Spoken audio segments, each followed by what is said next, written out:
ஆண்டவராகிய இயேசு கிறிஸ்துவின் நாமத்தினாலே மீண்டும் இந்த ஸ்பிரிச்சுவல் சயின்ஸ் என்ற நிகழ்ச்சிக்கு வரவேற்கிறோம். நம்ம கூட ரூமன் வந்திருக்கிறாங்க. ஒவ்வொரு வாரமும் இந்த இப்போ கடைசியாக நம்ம பார்த்துட்டு இருக்கிறது என்னென்னா, ஏன் இயேசு மனிதனாக வரணும் அப்படிங்கிற ஒரு வெரி இம்பார்ட்டன்ட் கொஸ்டின்ஸ்க்கு நம்ம பதில் பார்த்துக்கிட்டே இருக்கிறோம். இப்போது அந்த மாதிரி சில முக்கியமான கேள்விகள்லாம் இருக்குது. போன எபிசோடில் கூட சிலர் கேட்ட கேள்விகளுக்கு பதில் பிரதர் சொன்னாங்க. இன்றைக்கும் நம்ம கூட இருக்காங்க. இந்த பதில்கள் நம்ம பார்க்க போகிறோம். அதுக்கு முன்னாடி மதருடைய வாய்ஸ் ஆஃப் பைபிள் சேனல் அதையும் பாருங்கள். அதுலேயும் நிறைய விஷயங்கள் அவங்க அப்லோட் பண்ணிகிட்டே இருக்கிறாங்க. Praise Lord brother. Praise Lord. எப்படி இருக்கீங்க? நல்லா இருக்கேன். நம்ம இன்னைக்கு என்ன பார்க்க போகிறோம்? Praise Lord. Thank you so much for your invitation once again. So இன்னைக்கு ஃபஸ்ட்டு வந்து பார்த்தீங்கன்னா ஆல்மோஸ்ட் 12வது எபிசோட்ஸ்க்கு வந்திருக்கிறோம். இது 12வது எபிசோட். ஏற்கனவே ஒரு 52 முடிஞ்சிருக்கு. நம்ம 10 ஆரம்பித்த போது தான் ஃபஸ்ட்டில் பேசணும். ஆமாம், 2வதுல 12 வந்திருக்கோம். ஆமாம், பெரிய காட்ஸ் கிரேஸாக தான் அதை நான் பார்க்குறேன். 11 எபிசோட்ஸ் முடிக்கிறதுக்கு ஆண்டவர் உதவி செஞ்சார். எல்லாம் 100% க்ளோரி டு ஜீசஸ். ஸோ இன்றைக்கி என்ன பார்க்க போகிறோம் அப்படின்னா, ஒரு ஒரு ஒரு ஒரு ஃபேமஸ் சயின்டிஸ்ட் சொன்ன, ஒரு எவல்யூஷனரி சயின்டிஸ்ட் சொன்ன கொஷினில் இருந்து நம்ம பார்க்க போகிறோம்.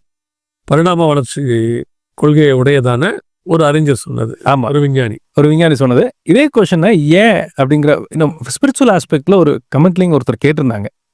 ஸோ அதை கொஞ்சம் டீட்டெயில் தான் இன்றைக்கி பார்க்க போகிறோம். சரி, அவங்களுக்கு தெரிஞ்ச ஒரு ரொம்ப ஃபேமஸான ஒரு எவல்யூஷனரி சயின்டிஸ்ட் ரிச்சர்ட் டாக்கின்ஸ் அப்படின்ட்டு. ஓகே, அவர் கேட்குறாரு, கடவுள் வந்து ஓம்னி பொட்டன்ட், அது கடவுள் வந்து எல்லாமே சர்வ வல்லவர், செய்ய முடியுங்கிற பர்சன். அவர் எல்லாமே அறிஞ்சவர். அவர் பாருங்க, மனுஷனுடைய பாவத்தை மன்னிக்கணுங்கிறதுக்காண்டி எதுக்கு சாகணும்? அவர் வந்து எல்லாம் முடிச்சாலும் ஜஸ்ட் லைக் தட் மன்னிச்சிட வேண்டியதானே அப்படின்னு சொல்லிட்டு அதோட நிப்பாட்டில் அவர். அதுக்கப்புறம் அவர் சொல்கிறாரு, இது ஒரு விஷயஸ் ஆக்டாக நான் பார்க்குறேன். அது ரொம்ப ஒரு மாதிரி ஒரு துஷ்டமான ஒரு ஆக்டாக எனக்கு தெரியுது. ரொம்ப ஓவராக ரியாக்ட் பண்ணுறாங்க அப்படின்ற மாதிரி ஒரு தப்பான விஷயத்த ஒரு எக்ஸாகரேட் பண்ணுற மாதிரி. ஆமாம், அவர் ஒரு மனுஷன் கொல்லப்படுறது, ஒரு மனுஷனுடைய பாவத்துக்காண்டி இன்னொருத்தர் கொல்லப்படுறதுங்கிறது ஒரு விஷயமான விஷயமா இருக்கு. இதை பார்க்கும்போதே எனக்கு ரொம்ப வெறுப்புணர்ச்சி வருது அப்படிங்கிற வார்த்தைகள்லாம், இந்த வேர்ட்ஸே சொல்லி அவர் அதை சொல்கிறார். ஒரே விஷயம் 2 பேரை எப்படி மாற்றுதுன்னு நான் பார்க்குறேன். நீங்கள் கண்டினியூ பண்ணுங்கள். நான் என்ன சொல்கிறேன்னா, இப்போ சமீபத்தில் சாத்தான் சபையிலேருந்து ஒருத்தர் ஆண்டவரை ஏற்றுக்கொண்டு வந்துட்டார். அதை நடத்தினவர் ஆண்டவர். எதனால அவர் ஆண்டவரை ஏற்றுக்கொண்டார் அப்படின்னு கேட்டிங்கன்னா, அவர் இயேசுடைய அன்பை பார்த்து, ஆண்டவர் எப்படி எனக்காக ரத்தம் சிந்தினார், எவ்வளோ பாடு அனுபவிச்சாருங்கிற அன்பை பார்த்து அவர் ஏற்றுக்கொண்டு, இந்த மாதிரி ஒரு அன்பை நான் பார்த்ததே இல்லை அப்படின்னு சொல்லிட்டு சாத்தான் சபையில் அவர் நடத்துகிறவர். அவர் அதை விட்டுட்டு வந்துட்டாருன்னு சொல்லி வெளிநாட்டில் ஒரு சாட்சி நான் படித்தேன். இப்போ ரீசெண்டாக படித்தேன் நான். அதே சம்பவம் இவர் சொல்கிறாரு, எனக்கு இது பார்க்குறதுக்கே ரொம்ப வெறுப்பாக இருக்குது அப்படின்னு சொல்லி. ஆமாம், ஓகே, கொடூரமாக இருக்குது அப்படிங்கிற மாதிரி சொல்கிறாரு. எதுக்கு இந்த ரத்தம் செஞ்சால் தான் பாவம் செஞ்ச போக முடியுமா? சர்வ வல்லமும் இல்லை தேவன் அவர் மன்னிச்சிட்டேன்னு ஒரு வார்த்தை சொன்னால் முடியும்ல அப்படிங்கிற மாதிரி அவருடைய தாட். இது அவர் கேட்ட கொஸ்டின். இன்னொருத்தர் கேட்டிருந்தாரு, நம்ம ஒரு கொஸ்டினாகவே எழுதியிருந்தாங்க, ரத்தம் சிந்தப்படுறதுக்கும் பாவ மன்னிப்புக்கும் என்ன சம்மந்தம் இருக்குது? இப்போ பிலீவர்ஸ்ட்டு கேட்டால் நம்ம எல்லாருக்குமே, பிலீவர்ஸ்க்கு எல்லாருக்குமே தெரிஞ்ச ஒரு விஷயம் என்னென்னா, ஏசு கிறிஸ்து ரத்தம் சிந்தினாரு, அதனால என் பாவம் மன்னிக்கப்பட்டுச்சுங்கிறது எல்லாருக்கும் தெரியும். இது பிபிளிக்கல் தியாலஜி. அது ஏன் ரத்தம் சிந்தினதுனால தான் பாவம் போகுமா அப்படின்ற மாதிரி ஒருத்தர் எழுதியிருந்தார். ஸோ இதை தான் இன்னைக்கு மொத்தமும் பார்க்க போகிறோம். ஓகேங்க. ஸோ இதை எக்ஸாம்பிளாக நான் இதை ஒரு அனாலஜி வச்சு நான் ஆரம்பிக்கிறேன். போன வாட்டி இந்த A380ங்கிற ஃப்ளைட்டை பற்றி நம்ம பார்த்தோம். ஆமாம், உங்களுக்கு ஞாபகம் இருக்கும். நாங்கள் ரொம்ப பிரமிப்பாக அதுக்கப்புறம் கூட பேசிக்கிட்டே இருந்தோம். நாங்கள் ஏதோ ரொம்ப பிரமிப்பாக பேசிகிட்டு இருந்தோம்னா, நாங்கள் காரில் போகும்போது 1 லிட்டருக்கு எத்தனை கொடுக்கும், 10 கொடுக்கும், 15 கொடுக்கும்னு பேசுவோம். அது 16 லிட்டருக்கே 1 தான், 1 கிலோமீட்டர் தான் போகுன்றத அதுக்கப்புறம் பேசிகிட்டு இருந்தோம் நாங்கள். ஆமாம், அதாவது இப்போ பறக்கிறதுக்கு பார்த்தீங்கன்னா ஃபோர்ஸ், இப்போ நம்ம காருக்கு பைக்குக்கெலாம் பார்த்தீங்கன்னா ரொட்டேஷனல் ஃபோர்ஸ்னு சொல்லுவோம். அதுக்கு தான் டார்க்குங்கிற ஒரு வேர்டு யூஸ் பண்ணுவாங்க. டார்க்கை மெஷர் பண்ணுற யூனிட் தான் நியூட்டன் மீட்டர், NMன்னு சொல்லுவோம். அதே மாதிரி ஃப்ளைட் பறக்கிறதுக்கு உதவி செய்கிற ஒரு ஃபோர்ஸ் பார்த்தீங்கன்னா த்ரஸ்ட்னு சொல்லுவாங்க. ஓகே, இப்போ நான் A380 ஃப்ளைட் சொன்னேன் இல்லையா, ஆல்மோஸ்ட் ஒரு 40,000 அடி உயரத்தில் பறக்கும். 40,000 அடினா உங்களுக்கு லைக் ஒரு 12 கிலோமீட்டர் உயரத்தில் பறக்கும். அது 1 மணி நேரத்துக்கு பார்த்தீங்கன்னா உங்களுக்கு 900 கிலோமீட்டர் ஆவரேஜாக அது போகும். ஆமாம், சொன்னீங்க நீங்கள். இப்போ இந்த மாதிரி பறக்கணும்னா ஒரு குறிப்பிட்ட அளவு த்ரஸ்ட் வேணும். அந்த உந்து சக்தி அந்த த்ரஸ்ட் இருந்தால் தான் இவ்வளோ வெயிட்டை, நம்ம சொன்ன மாதிரி ஒரு 5 லட்சம் கிலோ வெயிட்டை தூக்கிட்டு அதை பறக்கணும், இவ்வளோ உயரத்தில் பறக்கணும், இவ்வளோ ஸ்பீடில் பறக்கணும் அப்படின்னா ஒரு குறிப்பிட்ட அளவு த்ரஸ்ட் வேணும். அந்த த்ரஸ்ட் குறிப்பிட்ட அளவு வேணும் அப்படின்னா அந்த சைஸுக்கு இன்ஜின் இருக்கணும். அந்த சைஸ் இன்ஜின் அவ்வளோ த்ரஸ்ட் அது ப்ரொடியூஸ் பண்ணணும்னா அப்ராக்சிமேட்லி ஒரு குறிப்பிட்ட அமௌண்ட் ஆஃப் பெட்ரோல் தேவை, ஃபியூல் தேவை, அதுக்கு ஃபியூல் தேவை. ஒரு சின்ன ஒரு இது பார்த்தேன், அதாவது லைக் லாஸ் ஏஞ்சல்ஸ் இடம் இருக்கு, நம்ம யூஎஸ்ல ஒரு இடம் இருக்குன்னு நான் கேள்விப்பட்டேன். லாஸ் ஏஞ்சல்ஸ்ல இருந்து துபாய் வர்றதுக்கு 16 மணி நேரம் ஆகுதுன்னா இன்னும் 3 லட்சம் லிட்டர் ஒயிட் பெட்ரோல் அதுக்கு வேணும். எல்ஏல இருந்து துபாய் வர்றதுக்கு, எல்ஏல இருந்து துபாய்க்கு வர்றதுக்கு ஒரு 16 மணி நேரம் அது பறந்து வர்றதுக்கு இந்த A380 ஃபிளைட்டுக்கு 3 லட்சம் லிட்டர் பெட்ரோல் ஆகும். ஓகே, இவ்வளோ ஃபியூல் கொடுத்தாதான் அவ்வளோ த்ரஸ்ட் ப்ரொடியூஸ் பண்ண முடியும். இவ்வளோ த்ரஸ்ட் இருந்தால் தான் அவ்வளோ இடத்துல வேலை பார்க்க முடியும். அவ்வளோ உயரத்தில் பறந்தாலும் நம்ம வந்து சேர முடியும். அதான் ஃபைனல். ஓகே, இப்போ இதை இன்னொரு வேர்ட்ஸை சொல்லலாம். கிராவிட்டிங்கிறது லா, விதி. இந்த கிராவிட்டிக்கு விரோதமாக அது பறக்கணுங்கிறதுக்காக தான் இவ்வளோ வேலையை அதை பார்க்க வேண்டியதாக இருக்குது. புவியீர்ப்பு சக்தியை தாண்டி அது பறக்கணும். அழகா சொன்னீங்க. இந்த புவியீர்ப்பு சக்தியை தாண்டி அது பறக்கணும்னா இவ்வளோ வேலைகள் நடக்கணும். இதை இன்னொரு வேர்டில் நம்ம சொல்லலாம், to counter the law of nature. இயற்கையோடைய விதியை தாண்டி நம்ம அது பறக்கணும் அந்த அளவுக்கு. ஆமாம், ஓகே, இதான் அனாலஜி. சரிங்களா, இதை அனாலஜியாக வச்சுக்குவோம். இப்போ தியாலஜிக்குள்ள வருவோம். ஏன் ரத்தம் சிந்தப்படணும்? பாவம் போடணும்னா ரத்தம் சிந்தா தான் பாவம் போகுமா அப்படின்னா சட்டம் அப்படிதான் சொல்லுது. நம்ம இப்போ லாஸ் ஆஃப் காடுங்கிறத வச்சு தான் இவ்வளோ பல எபிசோட்ஸ் நம்ம டீல் பண்ணிட்டு இருக்கோம். ஆமாம், தேவன் சட்டத்தை உருவாக்கினா அந்த சட்டத்தின்படி தான் அவரே செயல்படுவார். அந்த சட்டத்தை தாண்டி யாருமே செயல்பட முடியாது, சாத்தான் உட்பட. அப்படிங்கிறத நம்ம பார்த்துட்டு இருந்தோம். எசேக்கியேல் 18:20 பாருங்களேன், பாவம் செய்கிற ஆத்மா அப்படின்னா பாவம் செஞ்சா அது சாகணும், அதான் விதி, அதான் சட்டம். எஸ், இதான் லா ஆஃப் காட். சட்டம்னா விதி. அவன் தப்பா எடுத்து அதான் தலை விதின்னு எடுத்துடக்கூடாது. விதினா சட்டம். ஆமாம். நெக்ஸ்ட் ஸ்டெப்புக்கு போகிறதுக்கு முன்னாடி நான் இன்னொரு டெஃபினேஷன் பார்த்துருவோம். பாவம் என்றால் என்ன அப்படிங்கிறதையும் டெஃபினேஷன் பார்த்துருவோம் பிப்ளிக்கலா. சின்னா என்னங்கிறது டெஃபினேஷன் நீங்கள் உபாகமம் 5:32 பார்க்கலாம். உங்கள் தேவனாகிய கர்த்தர் உங்களுக்கு கற்பித்தபடியே செய்ய சாவதானமாக இருங்கள், வலதுபுறம் இடதுபுறம் சாயாதிருப்பீர்களாக. அப்போ சட்டம்னு ஒரு கோடு வச்சுக்கோமே, அந்த கோட்ல இருந்து லெஃப்ட்ல திரும்பினாலும் ரைட்ல திரும்பினாலும் அதுக்கு பேர் தான் சின், பாவம். நியமிக்கப்பட்டதை விட்டுட்டு வெளியே போனோம்னா ட்ராக்கை மாற்றிட்டோம்னா அதுக்கு பேர் பாவம். அதுக்கு பேர் கொடுத்த ட்ராக்லேயே தான் நான் ஓடணும். இப்போது வெளிநாட்டில் கூட ஹைவேஸில் இருக்குது, நீங்கள் போக வேண்டிய ட்ராக்கில் போகாமல் இந்த ஸ்பீடில் நீங்கள் வேறு ட்ராக்கில் போனீங்கன்னா வேறு ட்ராக்கில் போனாலே உங்களுக்கு ஃபைன் உண்டு. Okay okay. ஸோ அது ஒரு ஆண்டவர் கொடுத்த கமாண்ட்மெண்ட்ஸ்ல இருந்து அது என்ன எந்த லெவலில் லெஃப்டில் போனோம்னாலும் அது சின், ரைட்டில் போனோம்னாலும் அது சின். அதாவது ஒரு புதிய புரிதல் வருது. என்னென்னா, தேவன் சொல்கிறத விட்டுட்டு நான் பாவம் செஞ்சன்றதை இவங்க எப்படி எடுத்துக்கிறாங்கன்னா, ஆண்டவரை விட்டுட்டு தூரம் போகிறது, அதை தான் இவங்க எடுத்துக்கிறாங்க. ஆனால் அதே நேரத்தில் ஆண்டவர் சொல்லாதது செய்யறதுன்னு ஒன்று இருக்குது ஸ்பிரிச்சுவலாகவே. தேவன் ஒரு விஷயத்த சொல்லலை, உடன்படிக்கை பற்றி அவங்க பிடிக்கிறாங்க, அது பாவமாக பார்க்கப்படுகிறது இல்லையா? இப்போ அவங்க ஸ்பிரிச்சுவல் பர்சன், அங்கே நடக்கிறது ஒரு ஸ்பிரிச்சுவல் ஆக்டிவிட்டி, ஆனால் அது தப்பான ஒரு விஷயத்தை அவங்க செய்கிறாங்க. வலதுபுறமும் இடதுபுறங்கிறது நாம் சொல்லக்கூடியது பாவம் எல்லாமே. அட் த சேம் டைம் ஸ்பிரிச்சுவலாகவும் நீங்கள் அவர் சொல்லாத செய்யறதுக்கு பேர் பாவம் தான். டெக்னிக்கலி அதனால தான் வில் ஆஃப் காடை தாண்டி பண்ணுற எதுவுமே பாவம்னு நம்ம சொல்லுவோம். Will of God. ஓகே, கடவுளுடைய சித்தத்தை தாண்டி நல்லது மாதிரி அது தெரிஞ்சா கூட அதை செய்யாமல் இருக்கிறது தான் நம்மளுக்கு சேஃப். ஓகே, அதுதான் அப்படி செய்யறது கூட இந்த சென்ஸ் பாவம்னு நம்ம சொல்லலாம். நீங்கள் சொல்கிற இல்லஸ்ட்ரேஷன் போய்.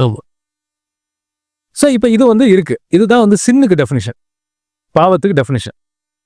இப்போ இன்னொன்று பழைய ஏற்பாட்டில் சொல்லி கொடுத்துருக்காரு, எதுக்கு ரத்தம் சிந்தப்படணும் அப்படிங்கிறதுக்கு. ஆண்டவர் சொன்ன பழைய ஏற்பாட்டு விதி என்ன சொல்றாரு அப்படின்னா, லேவியராகமம் 17:11 பாருங்க, மாம்சத்தின் உயிர் இரத்தத்தில் இருக்கிறது, நான் உங்களுக்கு பலிபீடத்தின் மேல் உங்கள் ஆத்மாக்களுக்காக பாவ நிவர்த்தி செய்யும்படி கட்டளையிட்டேன். கட்டளையிட்டேன்னா கமாண்ட். பலிபீடத்துல பாவ நிவர்த்தி செய்யறதுக்கு அவருக்கு ஒரு கட்டளை வச்சிருக்காரு, ஒரு லா இருக்கு. அது என்னன்னா ரத்தம் சிந்தப்படும். அதான் சட்டமே, ரத்தம் சிந்தறது தான் சட்டம். ஆமா, ரத்தம் சிந்தினாதான் பாவம் போகும், இது சட்டம். ஓகே, இது பழைய ஏற்பாட்டு சட்டம், இதுதான் காட்ஸ் லாவும் கூட. ரத்தம் சிந்தப்படாம பாவ மன்னிப்புங்கிறது கிடையாது. அதுதான் இந்த வசனம் தெளிவா சொல்லுது. ஏசு கிறிஸ்து எதுக்கு ரத்தம் சிந்த வேண்டியதா இருந்துச்சுன்னா, இந்த பாவம் போகணுங்கிறதுக்காக தான் அவர் ரத்தம் சிந்தவே செஞ்சாரு. அதை நம்ம எங்க பார்க்கலாம் அப்படின்னா, லூக்கா 22:20. போஜனம் பண்ண பின்பு அவர் அந்தபடியே பாத்திரத்தையும் கொடுத்து, இந்த பாத்திரம் உங்களுக்காக சிந்தப்படுகிற என்னுடைய ரத்தமாகிய புதிய உடன்படிக்கையா இருக்கிறது. இதுலதான் ஒரு விஷயம் நடக்குது. இது புதிய உடன்படிக்கைன்னு சொல்றாரு. இந்த பாத்திரம்ங்கிறது எது நம்மளுக்கு தெரியும், அவர் சிலுவை தான் சொல்றாரு. மத்தேயு 26:36-39 வாசிக்கிறபடி, இந்த பாத்திரம் என்னை விட்டு நீங்க கூடுமானால் நீங்க போடும் சொல்றாரு. இது புதிய உடன்படிக்கை ரத்தமா இருக்குது. நிறைய பேர் இன்னும் பாத்திரம்னா பாத்திரமே நினைச்சிட்டு இருக்காங்க. பாத்திரம் சுத்தமாக இருக்கணும், பாத்திரம் வந்து க்ளீனாக இருக்கணும், அந்த பாத்திரத்தை அவங்க தொடக்கூடாது. நிறைய கமெண்ட்மெண்ட் இருக்குது. இந்த பாத்திரத்தை வந்து குறிப்பிட்ட ஆளை தவிர வேறு யாரும் தொடக்கூடாது. ஐயா அது கழுவுறது கூட குறிப்பிட்ட ஆள் தான் கழுவணும். என்னென்னு கேட்டால் என் ரத்தத்தினாலும் புதிய அந்த பாத்திரம் இருக்கு இல்லையா, புதிய உடன்படிக்கைன்ட்டு அதுக்கு ஒரு இம்பார்ட்டன்ஸ் இருக்குது. ஆனால் அங்கே பாத்திரங்கிறது அவருடைய சரீரத்தைங்கிறத வந்து புரிதல் இல்லாமல் இருக்கவங்க இருக்காங்க. அதுக்காக சொல்கிறேன். ஆமாம். இப்போ இது புதிய உடன்படிக்கையின் ரத்தம்னு ஆண்டவர் சொல்கிறாரு. அப்போ இன்னொரு ஒரு விஷயம் இதை யோசிச்சு பார்த்தோம்னா நமக்கு புரியும். பழைய உடன்படிக்கையுமே பார்த்தீங்கன்னா ரத்தத்தின் அடிப்படையில் தான் இருந்திருக்கு. புதிய உடன்படிக்கை ரத்தமாக இருக்கிற பட்சத்தில் பழைய உடன்படிக்கை ரத்தமாக தான் இருந்திருக்கணும். அதாவது 2 உடன்படிக்கையிலையும் முறைமை தான் மாறுபடுதே ஒழிய மையப்பொருள் ரத்தமாக தான் இருக்கும். அங்கே ஆட்டுக்குட்டியின் ரத்தமாக இருக்கும், இங்கே ஆட்டுக்குட்டியான ஒரு ரத்தமாக இருக்கும். அங்கே ஆரோனின் முறைமையாக இருக்கும், இங்கே மெல்கிசேதேக்கின் முறைமையாக இருக்கும். முறைமைகள் மாறப்படுவதில் மூலப்பொருள் ரத்தமாகத்தான் இருக்கும். ஏன்னா அது ஆட்டு ரத்தம், இது இயேசு கிறிஸ்துவின் ரத்தம். அது அடையாளம், அது நிஜம், இது நிழல், அவ்வளோதான் ஒழிய பட் மையம் வந்து ரத்தம் தான். ஆமாம். ஸோ இப்போ நம்மளுக்கு கிளியராக ஒரு விஷயம் புரியுது. கடவுளுடைய சட்டத்தின்படி ரத்தம் சிந்தாமல் பாவ மன்னிப்பு கிடையாது. ரத்தம் சிந்தப்படணும். அந்த ரத்தம் சிந்தப்படுறதுனால தான் பாவ மன்னிப்பு உண்டாக்கப்படுது அப்படின்னு லேவியராமத்தில் இப்போ நம்ம கடைசியாக பார்த்துட்டோம். இப்போ புதிய உடன்படிக்கைக்கும் பழசுக்கும் என்ன டிஃபரன்ஸ் அப்படின்னா, பழைய உடன்படிக்கையில் ஒரு குறிப்பிட்ட அமௌண்ட் ஆஃப் சாக்ரிஃபைஸ் ஆர் பலி ஆர் ரத்த பலி குறிப்பிட்ட அமௌண்ட் ஆஃப் பாவத்தை நிவர்த்தி செஞ்சிச்சு. இப்போ எப்படி மேத்தமெட்டிக்கலாக சொல்கிறேன்னே, ஒரு x amount of sacrifice or x amount of பிளட்னு வச்சுக்குவோம். அது வந்து ஒரு குறிப்பிட்ட ஒய் அமௌண்ட் ஆஃப் சின்ன கிளென்ஸ் பண்ணுச்சு, சுத்திகரிச்சிச்சு. அது மூலமாக இவங்களுக்கு ஆத்துமாக்கு மீட்சி கிடச்சிச்சு. மனுஷனுடைய பாவத்தையும் இந்த ஆட்டு ரத்தம் மாட்டு ரத்தத்துடைய அந்த ஈக்குவேஷனையும் வச்சு பார்க்கும்போது இது ரெண்டுக்கும் மேட்சே ஆகலை. அதாவது பாவம் பெருகி இருக்கு. ரத்தத்தை ஆட்டு ரத்தத்தை கொடுத்தாலோ மாட்டு ரத்தத்தை கொடுத்தாலோ அதில் வந்து ஒரு எஃபெக்ட்டுமே இல்லை. ஃபார் எக்ஸாம்பிள், ஒரு 10 மாடி பில்டிங் எரியுதுன்னு வச்சுக்கோங்களேன். அதில் ஒரு 10 லிட்டர் தண்ணி ஊற்றினா என்ன ஆகும்னா அது போய் தீ அணைக்காது, அதுவும் சேர்ந்து காணாமல் போயிடும். இந்த நிலைமைக்கு பழைய ஏற்பாட்டில் வந்துருச்சு. மனுஷனுடைய பாவத்தையும் அவங்க பலி செலுத்துறதையும் கம்பேர் பண்ணி பார்த்தோம்னா பலிக்கு மீனிங்லெஸ் ஆயிடுச்சு. நீங்கள் சொன்னதில் ஒரு சின்ன கிளாரிஃபிகேஷன் மட்டும் உங்களுக்கு நான் சொல்லிடுறேன். நீங்கள் ஒரு வேர்ட் யூஸ் பண்ணீங்க. அதாவது என்னென்னா, ஆட்டுக்குட்டியின் ரத்தம் வந்து ஒரு ஆத்ம மீட்சியை கொடுத்துச்சு அப்படின்னு சொல்லி.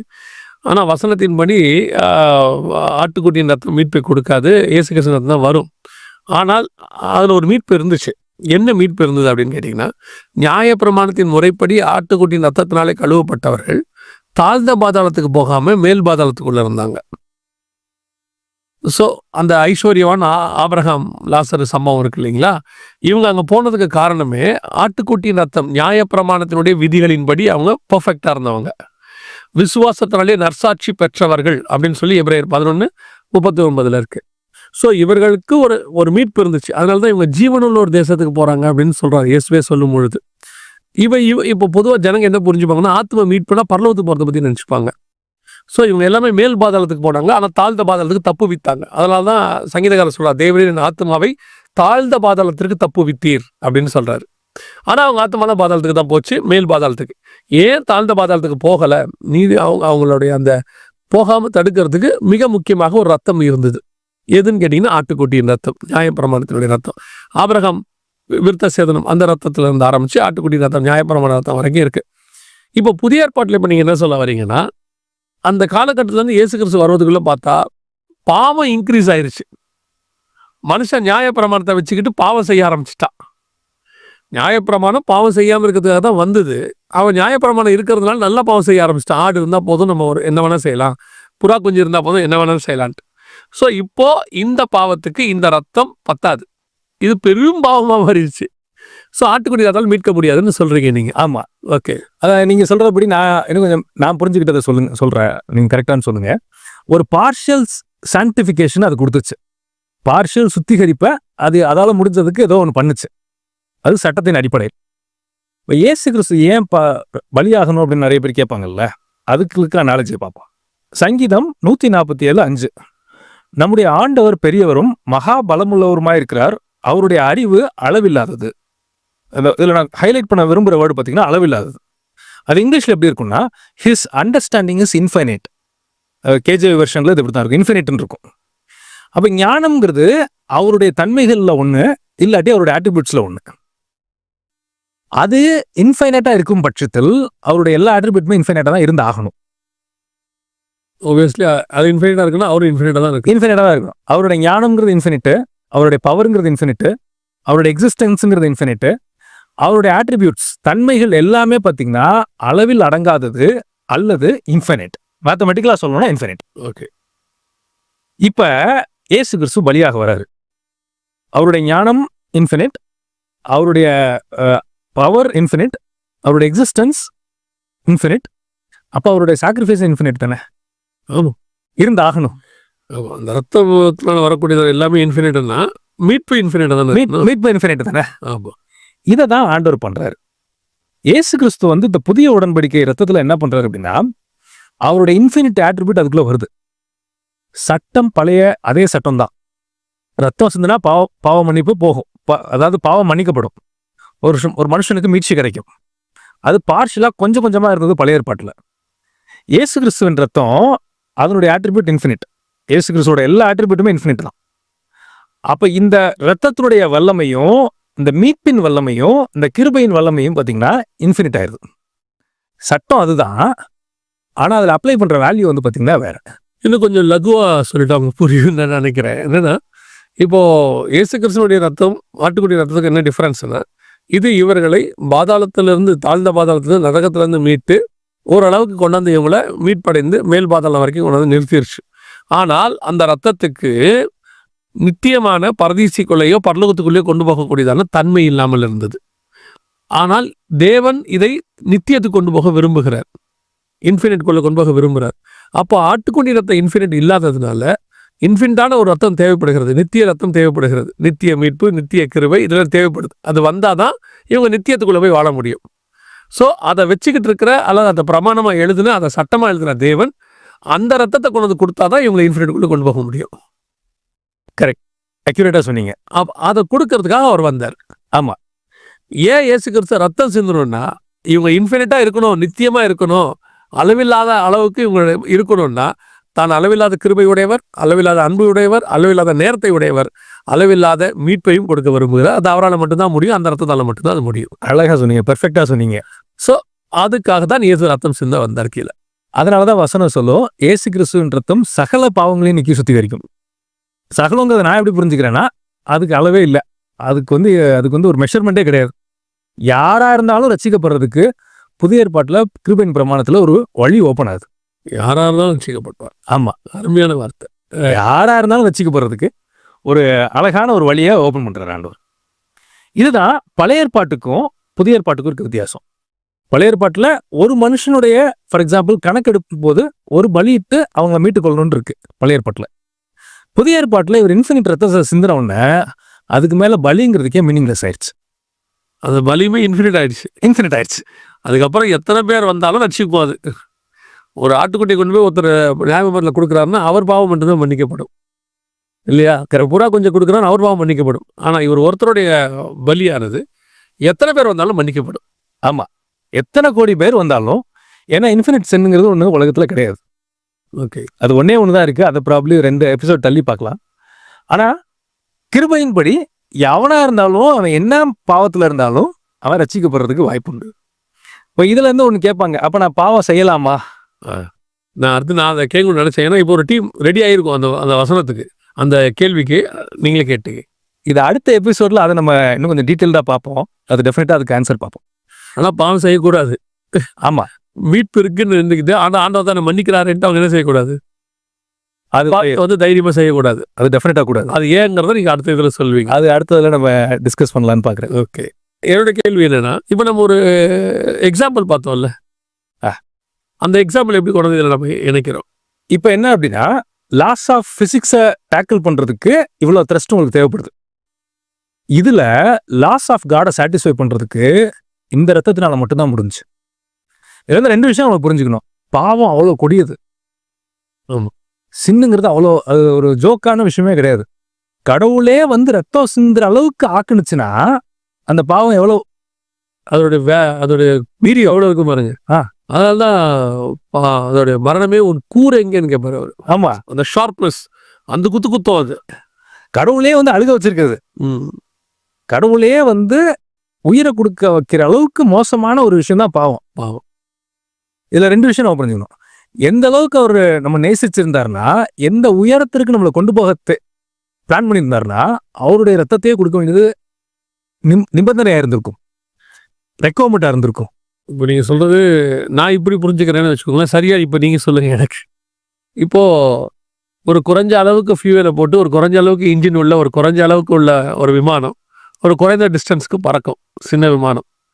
ஆனால் என்னை மிக உயரமாக மிக லாங் டிஸ்டன்ஸ் எண்ட்லெஸ் பிரயாணத்துக்கு என்னை பறக்க வைக்கிறதுக்கு எவ்வளோ உயரத்துக்கு உச்சம் இருக்கோ அவ்வளோ உயரத்துக்கு எனக்கு பறக்க வைக்கிறதுக்கு எனக்கு ஒரு ஃபியூவல் தேவைப்பட்டுச்சு. அந்த ஃபியூவல் அவருடைய ரத்தம் அதில் மட்டும்தான் இருந்துச்சு. அந்த ரத்தத்தை கொடுத்து என்னை எவ்வளோக்கு எவ்வளோ உயரம் கொண்டு போகணுமோ பரலோகம் வரைக்கும் கொண்டு போயிட்டு எவ்வளோக்கு எவ்வளோ லாங்காக பறக்க வைக்கணுமோ நித்தியமாக எட்டர்னலாக இன்ஃபினிட்டாக பறக்க வைக்கிறதுக்கு அந்த ரத்தத்தை தவிர வேறு எதுவுமே இல்லை. அதனால் அதை கொடுக்க அவர் வந்தார். அழகா சொன்னீங்க. அவ்வளோ வேல்யூபிளான ரத்தத்தை கொடுத்து தான் எனக்கு அந்த இடத்துக்கே கூட்டிகிட்டு போக முடியுது. ஏன்னா கிராவிடேஷன் ஃபோர்ஸ் எவ்வளோ வேகமாக இழுக்குமோ அதை விட வேகமாக பாவம் இழுக்கும் கீழே. எக்ஸாக்டாக சொன்னீங்க. இப்போ அந்த அனாலஜிக்கு வரேன். ஓகே, இப்போ இந்த டாக்கின்ஸ் கேட்டாருன்னு சொன்னல, அவர் கேட்குற அனாலஜி எப்படின்னா, இப்போ நான் சொன்னேன் இந்த ஃப்ளைட்டு 3 லட்சம் லிட்டர் பெட்ரோல் போட்டால் எல்லையிலேருந்து துபாய்க்கு அது பறக்குது 16 மணி நேரத்தில். இப்போ நான் கேட்குறேன் 5 லிட்டர் போட்டால் பறக்காதா அது அப்படின்னு ஒருத்தர் கேட்குறேன்னு வச்சுக்கோ. இதே அன்எஜுகேட்டட் ஒரு அன்கேட்டகைஸ்ட் கொஸ்டினை தான் டாக்கின்ஸ் கேட்குறாரு. இப்போ அவருக்கு புரியும் கரெக்டா, லாஸ் ஆஃப் ஃபிசிக்ஸை லாஸ் ஆஃப் நேச்சரையும் லாஸ் ஆஃப் ஃபிசிக்ஸையும் தாண்டி 900 கிலோமீட்டர் ஸ்பீடில் 12 கிலோமீட்டர் உயரத்தில், அதாவது 40,000 அடி உயரத்தில் அது பறக்கணும்னா இவ்வளோ த்ரஸ்ட் வேணும். இவ்வளோ த்ரஸ்ட் வேணும்னா இவ்வளோ பெரிய என்ஜின் வேணும். இவ்வளோ பெரிய என்ஜின் இவ்வளோ பெரிய த்ரஸ்ட்டை கிரியேட் பண்ணணும்னா இவ்வளோ ஃபியூவல் கொடுக்கணும். இதெல்லாம் மேத்தமெட்டிக்ஸ். இது ஒரு சிம்பிளா ஒரு பேசிக்கா ஒரு இன்ஜினியரிங் படிச்சவர் சொல்லிடுவார். இது எல்லாத்துக்கும் அடிப்படை லாஸ் ஆஃப் நேச்சரை தாண்டி பறக்கிறதுக்கு இவ்வளவும் பண்ணணும். அதுதான் ஜி ஃபோர்ஸை தாண்டி, கிராவிடேஷனல் ஃபோர்ஸை தாண்டி பறக்கிறது இது பண்ணணும். இதே அனாலஜியை லாஸ் ஆஃப் காடுக்கு அப்ளை பண்ணோம்னா புரிஞ்சுக்கணும் நம்ம. இப்போ அவர்கிட்ட இருக்க பிரச்சனை என்னன்னா, அவருக்கு ஃபிசிக்ஸ் தெரியும், லாஸ் ஆஃப் காட் தெரியாது, தியாலஜி தெரியாது. இப்போ அவரால் அது கொண்டு இதை இம்ப்ளிமெண்ட் பண்ண முடியல. ஆனால் இதை குற்றம் மட்டும் சொல்ல முடியுது அவரால். பெர்ஃபெக்டாக சொன்னீங்க. இதுதான் நம்ம ஆரம்பத்திலேயே சொன்னோம். இந்த படித்த ஆட்கள் என்ன கேட்பாங்கன்னா, அவங்களுக்கு ஃபிசிக்ஸில் தெரியும், மேத்தமெட்டிக்ஸில் தெரியும், தியாலஜியில் ஏபிசிடி தெரியாது. ஆனால் இவன் கேட்குற கொஸ்டின் பிஹெச்டி ரேஞ்சு கேட்பான். கேட்குற கேள்வியே பெரிய கேள்வி தான். கேட்குற கேள்வி மட்டும் ஏதோ ரொம்ப புத்திசாலித்தனமாக யோசிக்கிறோம்னு நினச்சி இவ்வளோ கேட்பாங்க. ஆனால் ஏபிசிடியே தியாலஜியில் தெரியாது. உங்களுக்கு தெரியாதனால தான் இந்த கொஸ்டினே உங்களுக்கு வருது. ஓகே, இதுதான் கடவுளுடைய சட்டத்தை சாட்டிஸ்ஃபை பண்ணணும், மனுஷனுடைய அத்தனை பாவமும் மன்னிக்கப்படணும்னா அதுக்கு இன்ஃபினிட் சாக்ரிஃபைஸ் பே பண்ணி ஆகணும். இன்ஃபினிட் சாக்ரிஃபைஸ் உலகத்தில் கிடையவே கிடையாது. உலகத்தில் இன்ஃபினிட் சாக்ரிஃபைஸுங்கிறது இந்த பிரபஞ்சத்திலே கிடையாது. இப்போ சாகணும். ஏசு கிறிஸ்து 100% ஹியூமனாகவும் 100% காடாகவும் வராரு. இந்த சட்டம் இருக்கு, பாவம் மன்னிக்கப்படணும்னு ரத்தம் சிந்தணும். இது பழைய ஏற்பாட்டு சட்டம். குறிப்பிட்ட அளவு பாவத்தை, குறிப்பிட்ட அளவு ரத்தம் ஓரளவுக்கு மேனேஜ் பண்ணி ஏதோ ஒன்று பண்ணிச்சு பழைய ஏற்பாட்டில். அந்த சட்டத்தில் புதிய ஏற்பாட்டில் புதிய உடன்படிக்கையை ஆண்டவர் கொண்டு வர்றாரு. அது பழைய உடன்படிக்கை, இது புதிய உடன்படிக்கை, புதிய கவர்னண்ட்டை கொண்டு வர்றாரு. இந்த கவர்னண்ட்ல அதே ரத்தம் தான், அதே மாதிரியான ரத்தம் தான். ஆனால் இந்த ரத்தத்தோட வேல்யூ பார்த்தீங்கன்னா இன்ஃபினிட்டி. இதனால தான் பைபிள் 2ஆ பிரியுது, பழைய ஏற்பாடு புதிய ஏற்பாடு. அதுக்கப்புறம் ரத்த பலிங்கிற வேலையே இல்லாமல் போயிடுச்சு. ரொம்ப அழகான, அதாவது ரொம்ப டீப்பான, அதே நேரத்தில் தேவையான ரொம்ப அழகான விளக்கம் இருந்தது. இப்போ இதை தாண்டி நம்ம வேற எதுவும் அதில் பார்க்குறோமா? ஆமாம், இதில் தாண்டி ஒரே ஒரு பாயிண்ட்டு. இப்போ டாக்கின்ஸ் கேட்குறாருல்ல, இவ்வளோ கேட்க முடியுதுல்ல, இவ்வளோ விதர்ப்பமான வார்த்தைகள்லாம் சொல்லி அவரால் கேட்க முடியுது இல்லையா? அது ஏன் கேட்க முடியுதுன்னா, அவர் வாழ்ந்த சிவிலைசேஷன், அவங்க எல்லாம் ரசிக்கப்பட்டவங்க அப்படிலாம் எனக்கு தெரியாது. அவர் இருக்கிறது இங்கிலாண்டோ யூஎஸ்லேயோ இருக்காருன்னு வச்சுக்கோமே. அவர் 2000 வருஷமா அந்த சிவிலைசேஷன் பார்த்தீங்கன்னா பைபிள் அடிப்படையில் வந்த சிவிலைசேஷன். Love and forgiveness. இப்படி கேட்டும் அவர் யாரும் எதுவும் செய்யறதில்ல அப்படிங்கிறது காரணமே பார்த்தீங்கன்னா இந்த பிப்ளிக்கல் வேர்ல்ட் வியூ தான். இந்த கேள்வி அவர் கேட்டு அவர் இன்னும் உயிரோடு இருக்கிறாருன்னா பைபிள் அன்பையும் மன்னிப்பையும் போதிச்சதுனால அவர் இருக்காரு. இப்போ இதே வேற எங்கேயாவது போய் ஒரு வேற எந்த மார்க்கத்திலையும் வேற எந்த ஏரியாவிலையும் அவர் போய் கேட்டிருந்தாருன்னா இவரை பிரியாணி போட்டு முடிச்சிருப்பாங்க. இவ்வளோ தைரியமா இந்த கொஸ்டினை கேட்க முடியறதுக்கு காரணமே அந்த பைபிள் தான். ரொம்ப ரொம்ப அருமையான பஞ்ச் இது லாஸ்ட். இந்த டெய்ல் பீஸ்ன்னு சொல்லுவாங்கல்ல, அருமையான டெய்ல் பீஸ். நீங்கள் எல்லாம் இவ்வளோ கேள்வி கேட்குறீங்க, இவ்வளோ வந்து இதை பற்றி பேசுகிறீங்க, இயேசு கிறிஸ்துவ அவதூறு பண்ணுறீங்க, எல்லாம் பண்ணிட்டும் நீங்கள் இன்னும் உயிரோடு இருக்கீங்கன்னா அது இயேசு கிறிஸ்து கொடுத்த அன்பினாலையும் மன்னிப்பினாலையும் மட்டும். உலகத்தில் இருக்கிற வேற யாரையும் நீங்கள் இப்படி பேசிட்டு வேற எந்த வேத புத்தகத்தையும் சொல்லிட்டு நீங்கள் உயிரோடு கூட இருக்க முடியாது. ஒருவேளை பழைய உடன்படிக்கையா இருந்ததுன்னா இவர் இருக்க மாட்டார் இன்னைக்கு. நியாயப்பிரமாணம் வந்தால் இவரே இருக்க மாட்டார். இவர் இருக்க மாட்டார். இவர் கேட்கவும் முடியாது, இருக்கவும் முடியாது. அருமை, ரொம்ப அழகான ஃபினிஷிங் பிரதர். இவ்வளவும் பண்ணிட்டு தைரியமாக உட்காந்து கேட்க முடியுதுன்னா அது இயேசு கிறிஸ்து கொடுத்ததானே. சில நேரத்தில் இந்த சில ஆட்கள் என்ன பண்ணுவாங்கன்னா, எங்களுக்கு என்ன அவர் செஞ்சார், சில தலைவர்களை பற்றிலாம் சொல்லுவாங்க, என்ன பண்ணிட்டார் எங்களுக்கு அப்படி. இவங்க உட்காந்து என்ன பண்ணிட்டாருன்னு கேட்குறாங்களே, இந்த அளவுக்கு பேச்சுரிமையை கொடுத்தது அந்த தலைவராக தான் இருப்பார். அவர் வாங்கி கொடுத்த அந்த உரிமையில தான் இவங்க உட்காந்து கேட்டுக்கிட்டு இருக்காங்க. அந்த மாதிரி தான் இவங்கெல்லாம் தைரியமாக இன்னும் இப்படி கேள்வி கேட்கறதுக்கு காரணமே இயேசு கிறிஸ்து கொடுத்த மன்னிப்பும் அந்த அன்பு இருக்கிறது தான். அது ரொம்ப நல்லா இருந்தது. ரொம்ப சந்தோஷம். இந்த விளக்கம் வந்து நான் ஏற்கனவே சொன்ன மாதிரி தான் ரொம்ப அழகாக ஆழமாக புரியும்படி இருந்துச்சு. ரொம்ப சந்தோஷம். கர்த்தர் சித்தமான இன்னொரு எபிசோட்லேயும் நம்ம இதை அடுத்து நீங்கள் சொல்லி கண்டினியூஷன் பார்க்க போகிறோம்னு சொல்லி, இது உங்களுக்கு மிகுந்த பிரயோஜனமாக இருந்திருக்கும் என்று கர்த்தருக்குள்ளே நாங்கள் நம்புகிறோம். கர்த்தர் தான் ஆவியானவர் உங்களுக்கு புரிய வச்சிருப்பார். இது வரைக்கும் ஏறக்குறைய அதில் பழைய சயின்ஸ்லேயும் சரி, இந்த ஸ்பிரிச்சுவல் சயின்ஸ்லேயும் சரி, ஏறக்குறைய நம்ம 64 எபிசோடு கிட்ட மொத்தமாக பார்த்துருக்குறோம். இதில் ஒரு 12 எபிசோட் பார்த்துருக்குறோம். இது எல்லாமே ஒன்று தான் நமக்கு சொல்லுது. ஆண்டவர் அன்பான தேவன், அவர் மகத்துவம் உள்ளவர், அவர் அறிவியலுக்கு அப்பாற்பட்டவர், அறிவியலால் குற்றம் சாட்ட முடியாதவர், அறிவியல் தோற்று போகும், ஆண்டவர் தோற்று போக மாட்டார். இதைத்தான் அது சொல்ல வருது. கர்த்தருக்கு சித்தமானால் இன்னும் சில விளக்கங்களோடு கூட மீண்டும் வருகை தாமதிக்குமானால் சந்திக்கிறோம். இன்னும் ஒரு விஷயம் நான் ஞாபகப்படுத்துகிறேன், பிரதருடைய வாய்ஸ் ஆஃப் பைபிள் சேனல், அதையும் பாருங்கள். God bless you. Thank you, brother.